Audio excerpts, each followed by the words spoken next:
rental cars are the new Airbnb. Researchers find backdoor in encrypted police and military radios. Twitter begins its transition to X after changing its iconic bird logo. Mark Anderson says AI will function as a lifelong partner for kids with full insight into everything they've done and want. And he thinks it's a good thing. This is Geek News Central. My name is Todd Cochran. I want to welcome you to episode 1683 of the Geek News Central podcast for Monday, July 24th. This show is sponsored by GoDaddy.com and supported by listeners just like you. Great deals from GoDaddy can be found at geeknewscentral.com/GoDaddy. You can support this show today at geeknewscentral.com/insider. We are lit and live with apps from podcastapps.com. Join the value for value revolution. Earn Satoshis just by switching to a new modern podcast app. Warm welcome to all our listeners. And of course, I want to make sure you get over and visit geeknewscentral.com. Get over to the website, follow and subscribe to the show. Of course, subscribe to our newsletter while you're there. You can join our chat room at geeknews.chat for our social interact integration. And of course, you can contact me via email at geeknews@gmail.com or on Twitter at geeknews. You can follow me on Facebook by searching for our names. All our partner shows are linked at Geek News Central. Definitely check those out. And of course, this show is supported by the longest running continuous sponsor of our podcast, and that's our good friends at GoDaddy.com. You can start saving today by going over to geeknewscentral.com/GoDaddy. And when you're over there, that's where savings begin. Get a new .com, get a new domain name for just a penny or $1.99 a month, $1.99 a month economy hosting for the first year with a free domain, or $2.99 a month managed WordPress hosting for the first year, again with a free domain name. The two best hosting deals on the planet. You get a free trial of GoDaddy Website Builder, your choice of personal business or business plus plans. Again, all these deals are geeknewscentral.com/GoDaddy. Your support keeps this podcast online and this independent team employed. You're supporting a very small team of independent content creators. Thank you for your support. Make sure you get over there and pick up a domain name or whatever it may be you need to start your online presence. This is the way to go. Get connected. Start a new business. Start an online e-commerce site. There is just a lot of things that you can do from setting up your own website. And we want to thank GoDaddy for giving you the opportunity to do so. So, it's early. We're getting the show started early today. And I've got a lot going on. I'm headed to a artificial intelligence conference on Wednesday. So there will be no show on Thursday. I've gone over to Cleveland to an event over there. I'm excited to be able to attend this.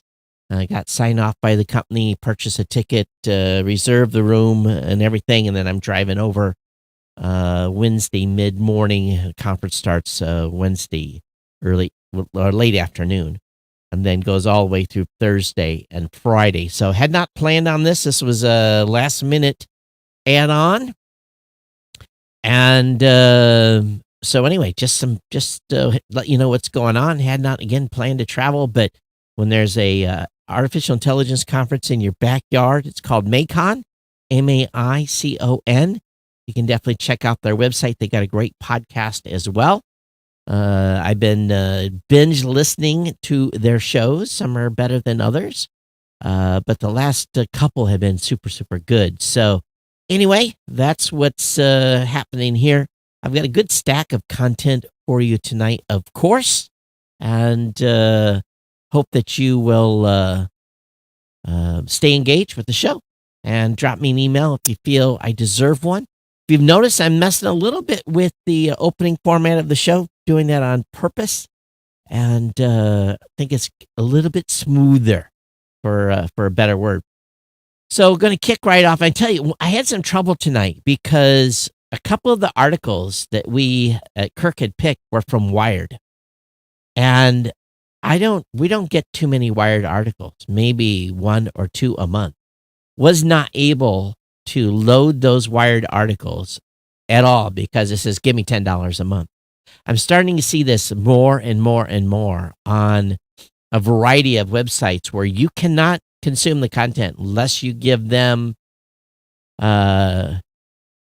you should give them some feedback. So, well, what did I say? Well, it just makes it hard to report on stuff that they're writing.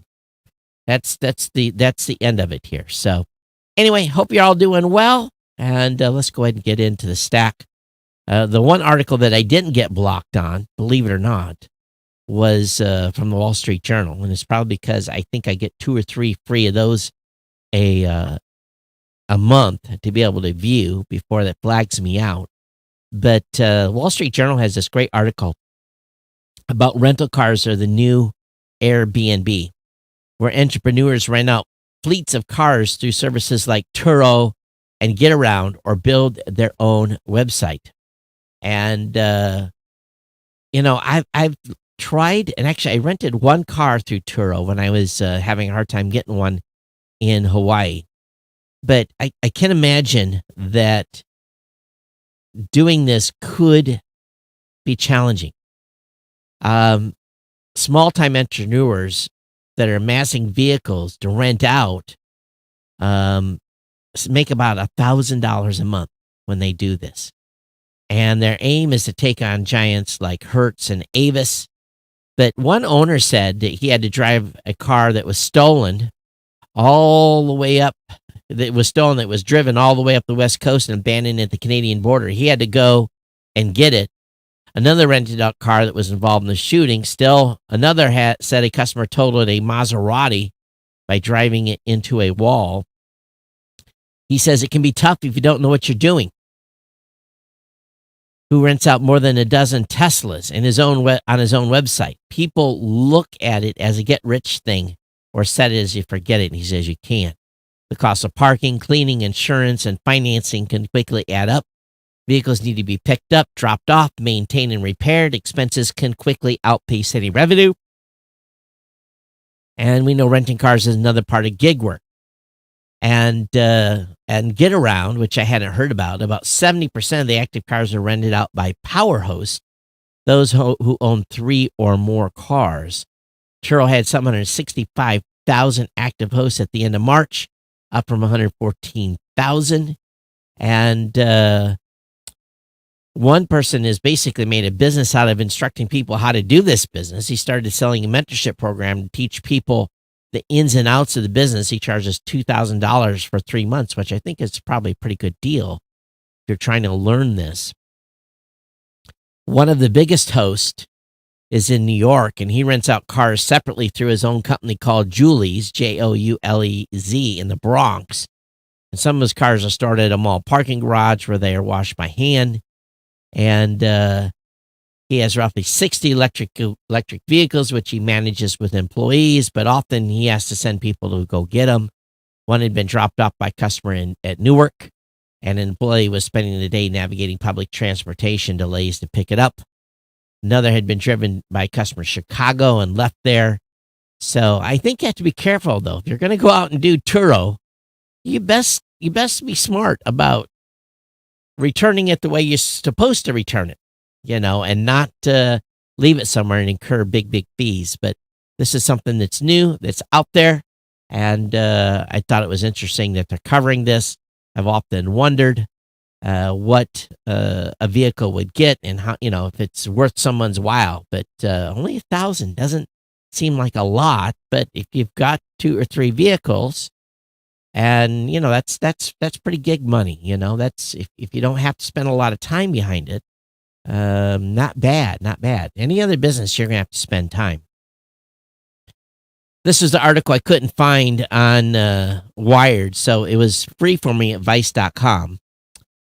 And so obviously, I think this was cross-posted from from motherboard over to Vice, but researchers have found a backdoor in encrypted police and military radios. The Tetra standard is used in radios worldwide, and security researchers have found multiple vulnerabilities in the underlying cryptography and its implementation, including issues that allow for the decryption of traffic. A group of cybersecurity researchers has uncovered this intentional backdoor. While the research framed their discovery as a backdoor, the organization responsible for maintaining the standard has been pushing back and says the standard was designed for export controls. And believe me, encryption on export is very complicated, which determines the strength of encryption. The end result, however, are radios with traffic that can be decrypted using consumer hardware like an ordinary laptop in under a minute. There's no other way in which this can function than this is an intentional backdoor, one of the researchers from cybersecurity firm Midnight Blue told Motherboard in a phone call. And the researchers the first public and in-depth analysis of the terrestrial trunked radio standard in more than 20 years. And so that just gives you a little bit of an idea here that it's not surprising that this is an issue. So my mom just called me. She doesn't know I'm live. So, oh my goodness, and this is what happens when you start the show a little bit early. And I just don't know what I just did, but all right, this will have to wait. So in the long run here, I think we shouldn't be surprised on what they found here, largely because of the simple fact that this is a very, very old protocol. And they're going to present these findings at an upcoming Black Hat Cybersecurity Conference. The deals have been closely under wraps, with Black Hat website simply described briefing as a redacted telecom talk. And the European Telecommunications Standard Institute and organization standardized technology across industries first created Tetra in 1995. So that gives you an idea. The researcher said they worked around this limitation by purchasing a Tetra-powered radio from eBay in order to then access the cryptographic components of the radio itself. From there, they achieved code execution of the main application processor. They then jumped to the signal processor, on and on and on to get this. And he said this is a trivial type of attack that fully breaks the logarithm.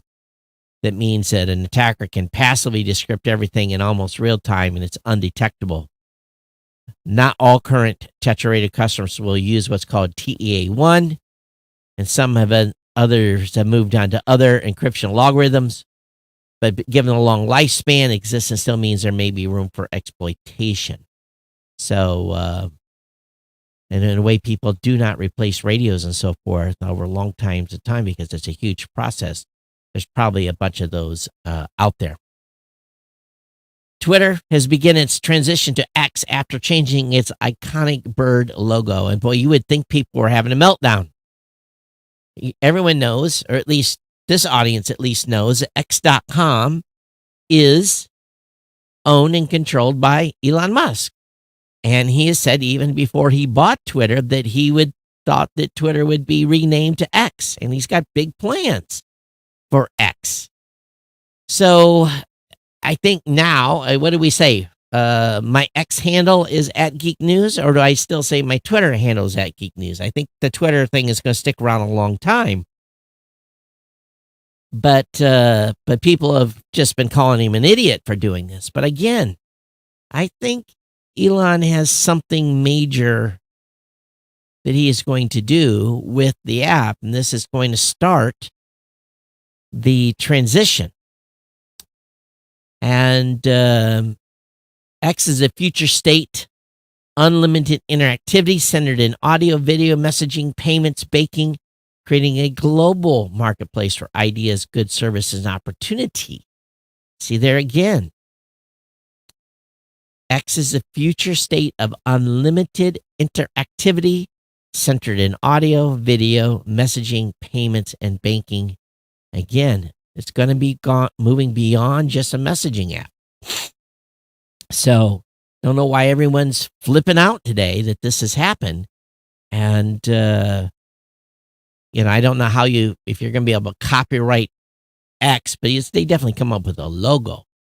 But, Elon owns X.com, and X.com right now definitely is redirecting to Twitter.com. In a very interesting article over in Business Insider, Mark Anderson says AI will function as a lifelong partner for kids with full insight into everything they've done and want. So in AI, he says children will have a partner whose goal in life will to make them as happy and satisfied and successful. Speaking on the Joe Rogan Experience show, because it isn't truly a podcast anymore, technically, Anderson shared how he had introduced his 8-year-old son to chatbot ChatGPT as an educational tool. The AI that my 8-year-old is going to have by the time he's 20, it's going to have had 12 years experience with him. And so have grown up with him, it will know everything he's ever done. It'll know what he wants. But the thing is, will everyone else? He talked about how AI can serve as a lifelong ally for his son in future generations. They'll basically have a partner whose goal in life will to make them as happy and satisfied and successful as possible.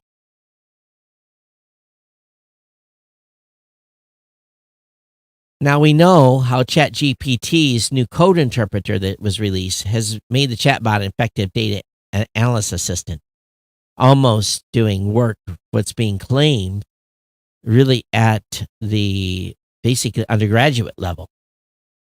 And that's a big statement to say that the ChatGPT's code interpreter could be used effectively for data analysis at the level of a college graduate in data analysis.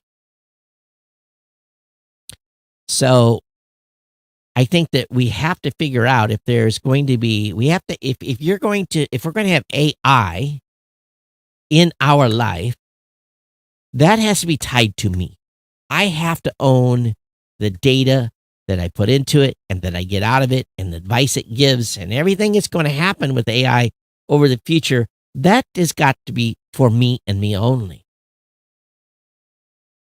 Because if the AI, let's say someone's 8 years old and they start using AI and they say the AI makes a suggestion, you have a propensity to such and such, and this is what you should do in college. This is this is where your interests lay. This is a suggestion. What will happen when that data is basically marketed to then? I think we have a long way to go on the privacy side of this. But I've been playing with some new tools that are out there, and I'm going to be honest with you. Some of them are pretty awesome, and doing summaries. And this morning I had an article due for a sponsorship, a 1,500 word article, and I wrote about 30 bullet points of this. I just went down through all these bullet points that I would normally do if I was putting an outline together for an article. And I said, okay, take those 30 bullet points, and I want an article about this, encompassing those 30 bullet points. And I want 1,500 words. And the first round of it put out about 1,300 words. I copied it out, went into a doc, and then I spent about another 30 minutes deleting stuff, updating, making changes, adding some content that it didn't get. And really, it came up with a really beautiful, and it was formatted maybe a little bit different than how I would write it. So I had made some changes. And in the end, I ended up with about 1,450 words that within an hour, I was able to ship off to folks that needed it. And in all reality, there would have been no way that I could have wrote 1,500 words raw and been ready to have that go out ran it through Grammarly, did all those things, and basically had definitely touched almost every paragraph. I was pretty happy with the results. And to put out a 1,500 word article, I'm sure that probably took me 2 to 3 hours had I done it just straight from the top of my head, and then I would have need to send it over to the copy editors and on and on and on.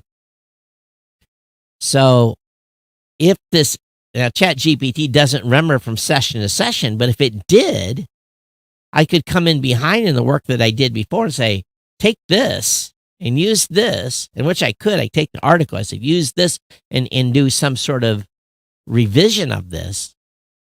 Pretty doggone amazing, to be quite frank. And I think all of you are starting to find some great tools out there as well. And an interesting article over at Jerusalem Post, jpost.com. GPS data can detect earthquake hours before they happen, a study says. Well, it's a little misleading. What they say is that based upon the science that they have been able to figure out, that the 2 hours before a major earthquake, and they tracked 90 of those, there is a precursor phase in which the tectonic blocks begin to move relative to each other first slowly and then accelerating progressively to finally reach a sliding velocity. The rapid sliding procedure is what causes the seismic waves that cause the damage observed during a major earthquake. And what they say is if they could have a sensor that was sensitive enough, and this is really key here, to detect along a plate a 0.1, listen to this, a 0.1 millimeter change. So you have a sensor on one side of the plate, a sensor on the other,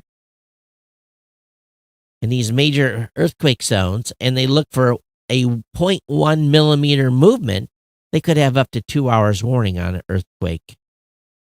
Now, they say many earthquake regions do not have adequate technology to track whether seismic activity patterns are consistent. But if they could have a GPS system that's capable of detecting a 0.1 millimeter change, and I'm going to tell you, GPS cannot tell a 0.1 millimeter change. That just is impossible. And the gear to detect a 0.1 millimeter change, based upon just my previous experience and everything else I've done over really 35 years of working with really super advanced electronic products, 0.1 millimeters could be a error in calibration. You're just not going to get that accuracy. You're not. But it's an interesting concept, and maybe over time they'll be able to develop sensors that will have that type of sensitivity. Time will tell. As the population continues to age worldwide, 8 smart gadgets for seniors to maintain good health and wellness. This is from makeuseof.com. They have what's called smart walking companions, OTC hearing aids, AI-powered companions, smart pill dispensers, well-being monitors, smart watches, and so on, tablet devices. Pretty big list of stuff here. So if you have an elderly person, maybe there's something in this list that would make sense. Netflix has a new mobile tab that could make it easier to find things to watch. The new My Netflix tab will surface shows and movies you've shown some sort of interest in. And I watched one Netflix movie over the weekend. And boy, I tell you, you got to kiss a lot of frogs to find a good movie on Netflix these days. You really do.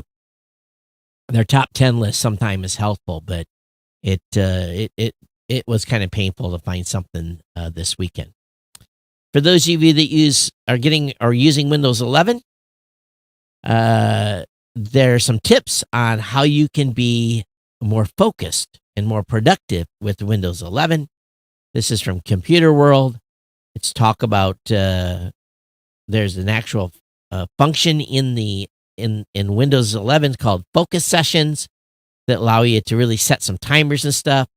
You can type with your voice. You can use Teams via the taskbar. I'm not a big Teams fan. You can copy and paste like a pro. Talks about how to make it easier. There's some power toys for Windows 11, virtual desktops, and so forth. Link will be up in the show notes for all these little tricks and tips to make yourself much more productive with Windows 11.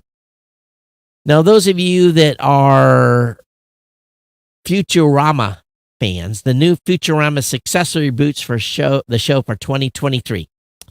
The animated sci-fi sitcom returns with humor for a new era, and it's been gone. It's been off for 10 years, and I never watched. Maybe I watched one episode of Futurama years and years ago, but the Sci-Fi Cartoons 11th season premieres today, returning on Hulu.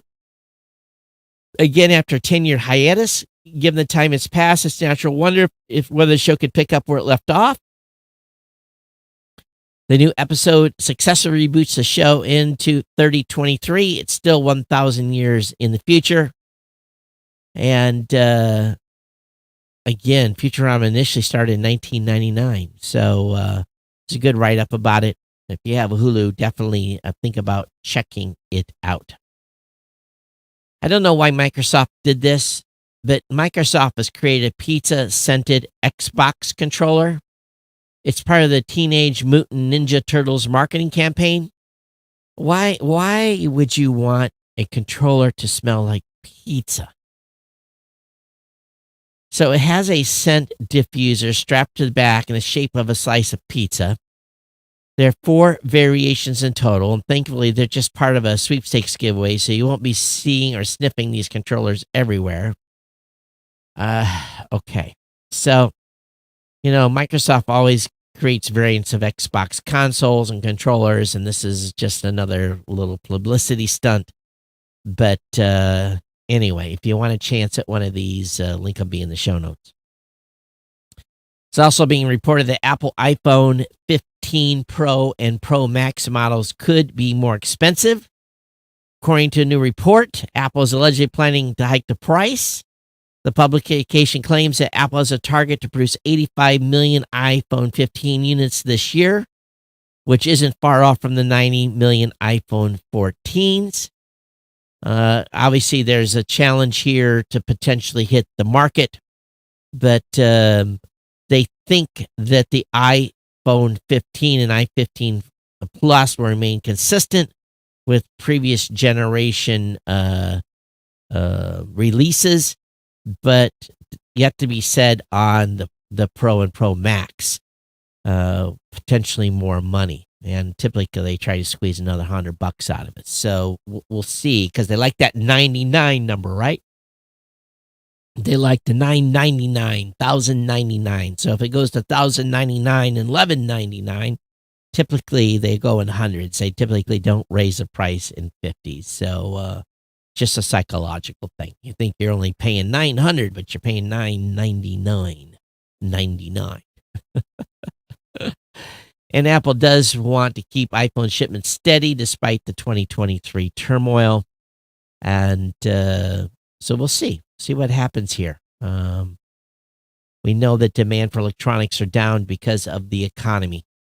Meanwhile, an ultra-rare Apple sneaker from the 1990s is on sale for $50,000. Now, a pair of Apple-branded sneakers have gone on sale, and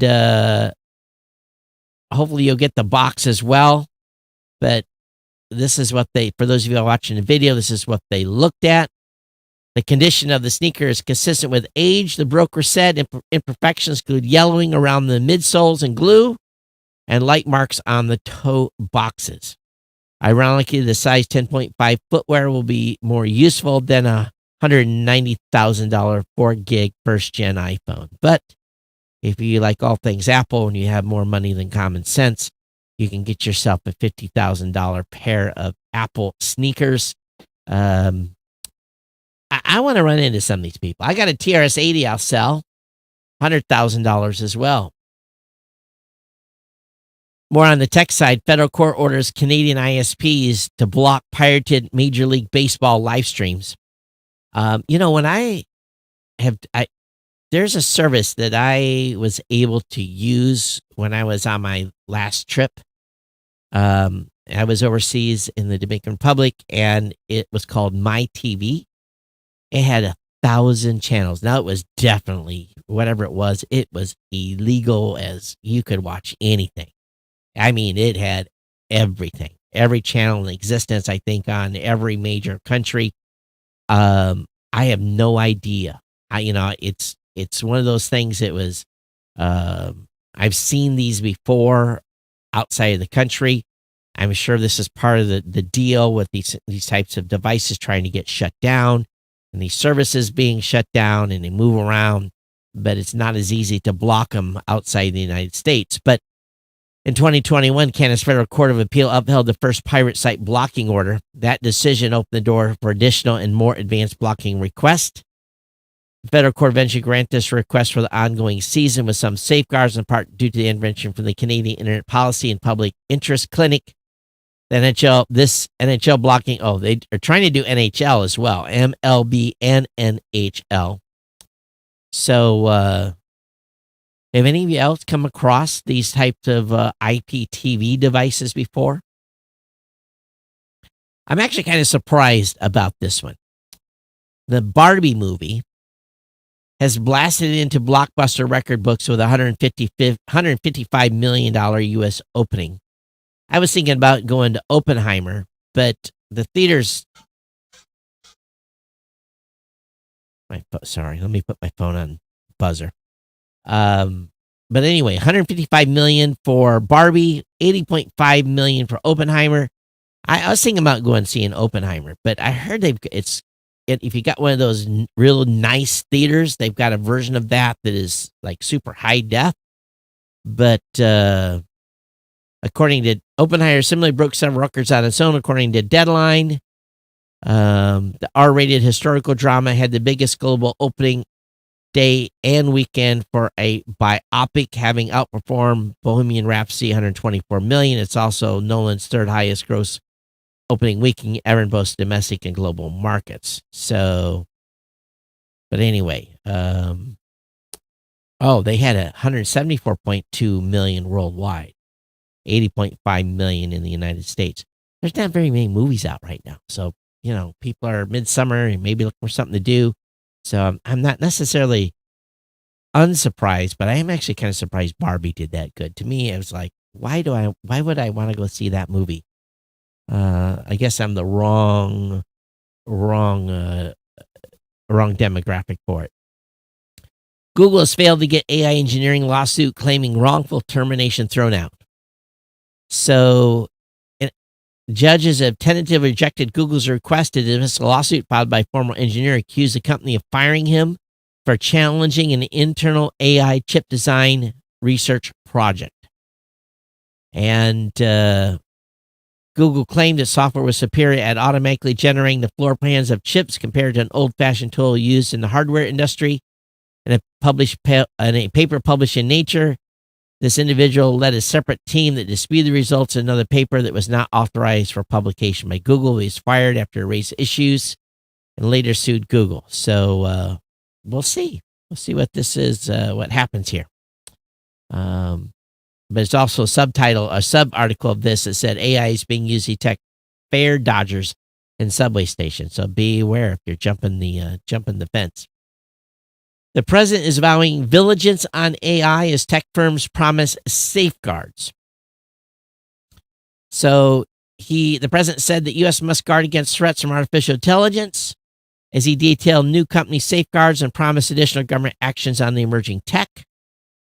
He says these commitments are real and are concrete. They're going to help the industry fulfill its obligation to America to develop safe, secure, and trustworthy technologies. Executives from Amazon, Alphabet, Meta, Microsoft, OpenAI, Anthropic, that's the one I'm trying right now is Claude, and Infection AI, all of which committed to adopting transparency and security measures. They joined the president at the White House for the announcement. The companies agreed to put new artificial intelligence systems through internal and external tests before release and have outside teams probe for security flaws, discriminatory tendencies. How about political biases or risk to consumer privacy, health information, or safety? The firms also promise to share information, government, civil society, academia, and report vulnerabilities. Dun, dun, dun. We will see where that leads. If you're watching live today, make sure you check in and say hello. My mom just checked in after I texted her, said, hey, I know you're trying to reach me, but I'm live. All right, so PC World has 17 travel gadgets you need for your next trip or vacation. And I found one that I was like, oh, look at this. We all need power banks and all that kind of stuff. We know that. But the one that I found that I was like, oh, it was entitled Enjoy an In-Flight Movie Without Annoying Headphone Cables. Now, I always have Bluetooth. I have Bluetooth headsets, either Apple AirPods or my Bose headsets. And this is a little device that plugs into a headset jack. It's called 12 South AirFly Pro Bluetooth Wireless Audio Transmitter. Allows you to turn any audio jack into a wireless Bluetooth transmitter. Now, these have been around for a while, but I didn't think about one of these from a airplane usage standpoint. This is going to go in my bag. I guarantee I'm going to order this, but it's a little expensive. It's $54. I won't be using it that much, so I have to really think about it. What else? The rest of the stuff is just basic stuff. You're talking about wires and gaming and, little mini keyboards and that kind of stuff. So link will be up in the show notes for you to go through, and you can see if you need any of this stuff yourself. In a very, very weird twist of events, Queen guitarist and astrophysicist Brian May is going to release a 3D atlas of an asteroid. The rocker astrophysicist is co-author of a three-dimensional atlas of Bennu, an asteroid explored by the OSIRIS-REx probe in 2020. So he's working with the University of Arizona planetary science expert Dante Loretta, and they're putting together this book. So this is cool. I actually might buy this book because who has a 3D atlas of an asteroid? There's plenty of these for the moon and this kind of stuff, but an asteroid? Now that is a coffee table eye catcher. So it doesn't say, what does it cost? Does it say how much it's going to cost? No, but I'll look it up and see if I can figure out what the cost of this thing's going to be. But kind of cool, kind of a cool idea. Kind of caught my eye there. Meanwhile, Google owes $338.7 million in Chromecast patent case. They violated a software developer patent rights with its remote streaming technology. It must pay $338.7 million. A federal jury in Waco, Texas, decided on Friday. The jury found that Google Chromecast and other devices infringe patent owners owned by TouchStream Technologies. TouchStream attorney Ryan Dykell said on Monday that TouchStream was pleased with the verdict. Of course, Google is going to appeal. The company, which also does business as Show Dog, said in a 2020 lawsuit that founder David Strober invented technology in 2010 to move videos from a small device like a smartphone to a larger device like a television. According to the complaint, Google met with TouchStream about its tech. In December 2011, it said it was not interested. 2 months later, Google introduced its Chromecast media stream device in 2013. This is what happens a lot. So we'll see where this one leads. So I have a question for you all. How do you think the last show's art was? The Kevin Mitnick article, where I talked about him passing away. I have an image that was album art.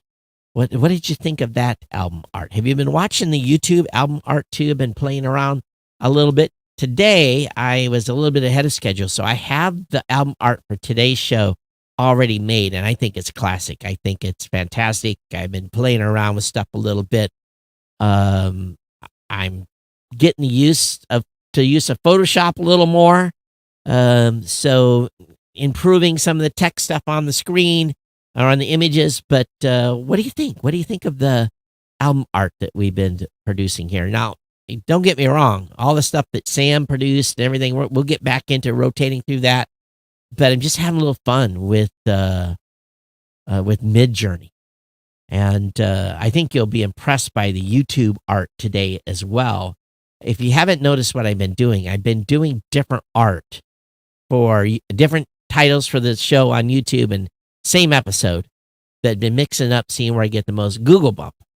But that's kind of where we're at. And but these tools are being a lot of fun to play with. And what I actually asked ChatGPT to do is give me a description of what the art should look like. And that's helping me as well mix the art up a little more when ChatGPT is giving me an image description and part of the output that I'm asking it to do for title and hashtags and that kind of stuff. All right, geeknews@gmail.com, geeknews@gmail.com. That's the email address, @geeknews on X or Twitter or whatever we're calling it now. Don't forget about our sponsor. Also, we would appreciate if you'd consider becoming an insider or if you're using one of those newfangled podcast apps. We love it when you do that. Go over to newpodcastapps.com. Modernize. Get modern here.